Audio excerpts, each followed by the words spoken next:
वहीं पीएम मोदी के दक्षिण अफ्रीका दौरे का तीसरा दिन आईबीएसए लीडर्स मीटिंग में हिस्सा लेंगे प्रधानमंत्री मोदी। पीएम मोदी 3 प्रमुख सत्र में विचार भी अपने साझा करेंगे। विभिन्न देशों के नेताओं के साथ में बायलैटरल मीटिंग भी प्रधानमंत्री की होनी है और कल की तस्वीरें फिलहाल आप ये देख रहे हैं।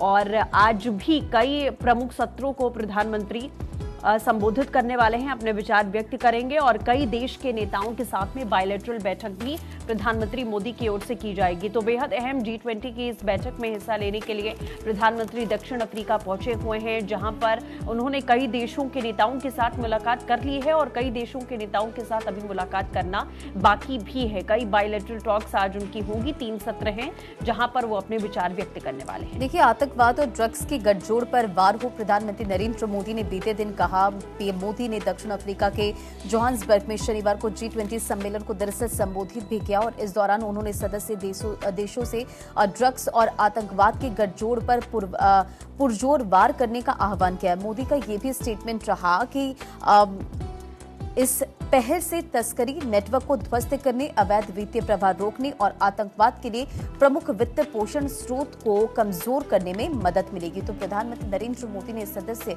देशों से ये आह्वान किया है। देखिए, भारत, ब्राजील और दक्षिण अफ्रीका के बीच में चाहे वो रणनीतिक सहयोग की बात हो, चाहे वैश्विक चुनौतियों की बात हो, चाहे आर्थिक साझेदारी की बात हो, इनको बढ़ाना इसका मुख्य तौर पर फोकस है। और आपने जोहान्सबर्ग की तस्वीरों को देखा। प्रधानमंत्री नरेंद्र मोदी जब वहां पर पहुंचते हैं, नेताओं के साथ में जो मुलाकात होती है, वहां पर एक हक डिप्लोमेसी देखने को मिलती है।